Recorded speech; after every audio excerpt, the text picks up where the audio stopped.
Thank you. I've wanted to talk with you for a long time, and I noticed after I've been listening to you for probably 15 years, but I started hearing what sounds like voices of my own that sound like your translation of a vibration into a voice. Yes. And sometimes, because Esther has been such a good model, it even sounds like your voice. It's logical that it would, because you equate one with the other. Yes.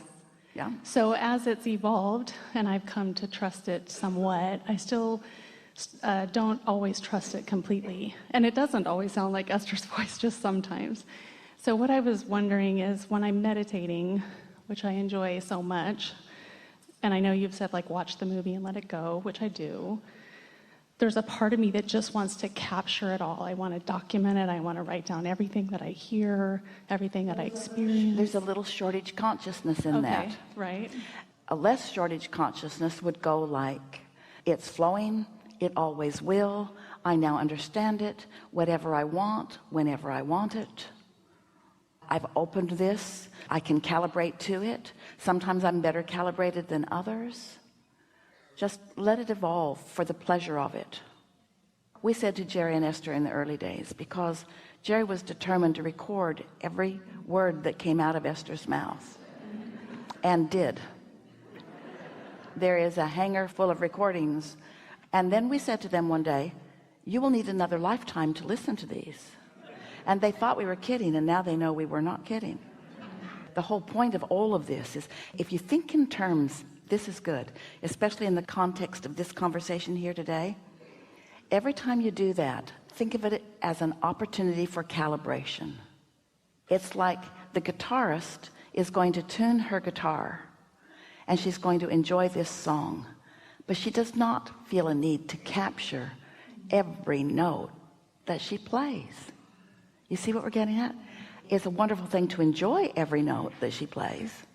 I think because I want to savor it again later, but you're right, that feels like shortage, like it's going to go away or something. But why savor something that's ongoing? That's like taking a drink of water and you're not talking, and someone says, why aren't you talking? You say, because I don't want to swallow this yet. Why not? Because if I swallow this, it'll be gone. And I want to savor it. I don't want to swallow this.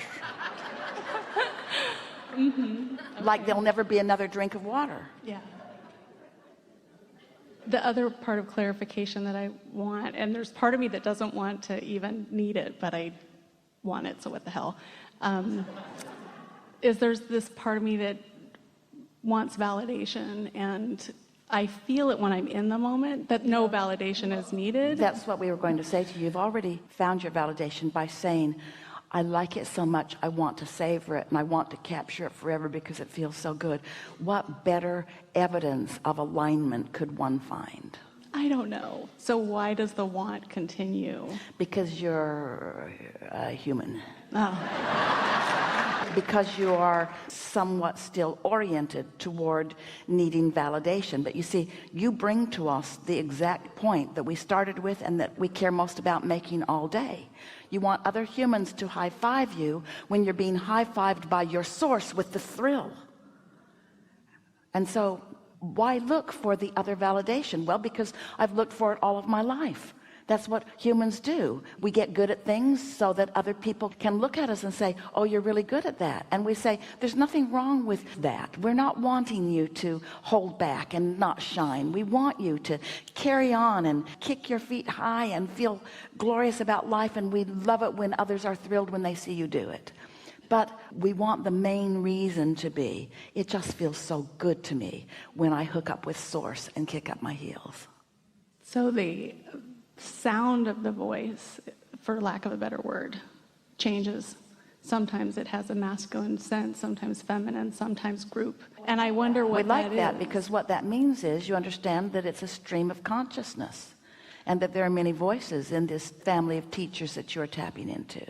And different questions that you care about could be eliciting different resources. So is there a feeling of that validates it within, that makes it that I can be sure. I know when I reread the words later that they're clearly not mine, and I feel very confident about that. That might also be part of why I like writing it down, because in the moment it doesn't seem very important. Well, they are your words. They are your words because you've translated a vibration into those words. And this is a process whereby you're getting better and better and better at that. But the main point to focus on is not the words that you are interpreting. It's the vibration that you have discovered. It's the vibration that you've calibrated to. That's what you want to celebrate.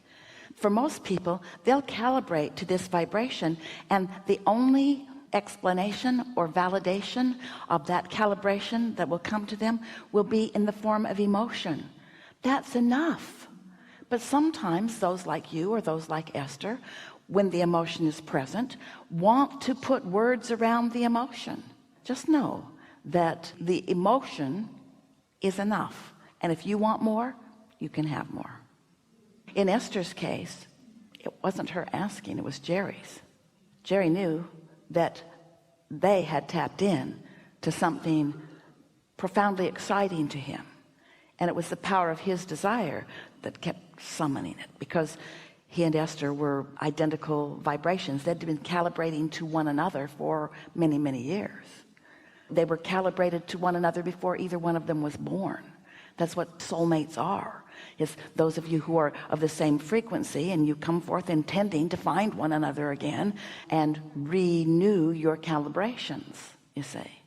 And so Esther had the advantage of him doing the summoning, which is leading us to the next important point, and that is, if you've got a question, the vibration of the question is different than the vibration of the answer. So if you're calibrated in very fine terms to your question, you're not going to hear the answer as well. That's why you want to put some distance between. Let life form the questions within you, and then sit with an inactive question, your inner being knowing what your questions are, and your inner being will flow answers to those questions.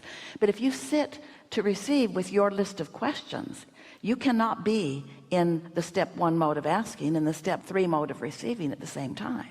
Well, that might explain why sometimes the answer comes, and then I think, oh, that must be the question, was the answer came before. You're too much in your head about this. Okay. I know. Gosh, how do I not It's all do right. that? It's all right, because think about it. We don't want you to be hard on yourself about it. You're translating through that part of your brain. So of course that part of your brain is going to be sort of kind of active. We're just asking the same thing of you relative to this as we're asking of everybody relative to not needing physical approval. Look for your non-physical harmony. Calibrate to non-physical rather than to the physical. You're doing really well. Just have fun with it. There's nothing serious going on. You're not here to save the world. You don't need to write the last book that will ever be written. Unless it's fun to write a book, then write it. We want to find a way that you can hear us and know it when we say it, but of course that defies everything else that we've already said here this morning. It's not our job to make you get it. It's only our job to get it. So we get it, and if you want to get it, come and get it.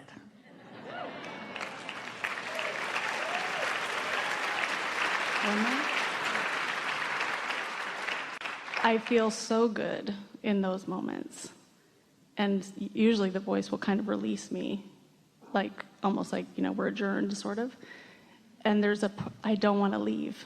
I feel like it's obviously done, and I feel that's all good, but living out in the world doesn't feel as good. That's the problem. Yeah, can I make that my whole world feel that good? Yeah, but then you'll croak. Okay. That's what it feels like to croak. Oh. I like this so much, I don't want any more of this. That's fine. Come on, we're having a good time over here. Okay. So if I'm not, then I'm choosing to stay. What you really want to do is get so good at calibrating under those conditions that that calibration is lasting through your day, so that the best of who you are is matching up with the best of others. Here's a good way to visualize this. Imagine a board about as big as this platform, and it has thousands of little LED lights on it, and you are one of them, and you're thinking a thought, so your light lights up. And the vibrational content of that thought, then all the other lights on the board that are in the same vicinity light up, and that represents your world for this moment. So your ornery, all the orneries in the airport will make their way to you. You're joyful, you'll be surrounded by all the happy little dogs and children. You can just see it right in front of you. And it's more than the definiteness of those kinds of things with people. It's thoughts come that way, and memories come that way, and new ideas come that way. When you calibrate to something that feels really good, then anything in the vicinity that you're ready for is yours. And then you will hear you say, I don't ever want to be other than that. You get so accustomed to being tuned in, tapped in, turned on, that nothing else will do. And that doesn't mean that you won't have those other moments. You will. You'll have a lot of them. But what it will do is amplify your awareness of what you really want. And there's nothing wrong with stepping back into those moments where life causes you to ask for more. Those are necessary to your expansion. So understanding all of this really helps. No one said to you, go forth and only be in step 3. Go forth and have at it and ask questions and live some life that makes you know that you want more. The evolution of all things is what will always be. There is no regression. There is only more. And humans don't adjust to that inevitability very well. Esther moved into a house that's really different from the house she was in before. Very different in terms of style. And at first she thought, well, I'll just bring all the things that Jerry and I have gathered, and I'll take them to my new house. And then she thought, it won't look good. It's a whole different kind of house. So then she thought, well, I'll just take the things with me that I can't bear not to take. What influence is she under? Is she under the influence of source, or is she under the influence of lack and sad and crap? So she gave a lot of it away happily. It was so fun to watch it go to different places. And then she brought with her the pieces that she could not bear not to bring, and not one of them looks right. Every one of them is wrong. Every piece she dragged from the past into her new present is wrong. It sticks out like a sore thumb. Let me go. Let me go somewhere else. Let me be new to someone else because I don't fit here. Sort of a metaphor for what's happening with so many of your thoughts and so many of your beliefs and so many of everything. You're constantly changing, and you got to stay up to speed with who you are. You just can't keep dragging who you used to be forward, because who you used to be doesn't fit with who you now are. Yeah? Thank you. I just want to say one thing, not a question. I just want to say thank you for always keeping your word, always being consistent. It changed my life to see that in a teaching. So thank you for that. And those words just came right through you in perfect vibrational accuracy. You just absolutely received those words. What you're confirming through that receiving and through that expression is that this is what tuning to your source energy is always about. This is the difference between calibrating to your source, who will always keep its word, and calibrating to somebody else that's not their job. You get so mad at people that they're not able to do something that they weren't born to do for you. So many people trying so hard to be something they weren't born to be, and then feeling bad because they're failing, and you resenting them because they're failing, and them resenting you because you're resenting them because they're failing. Pretty funny, isn't it? Yeah. Yeah. Thank you. Yeah, really good. Thank you. Really good.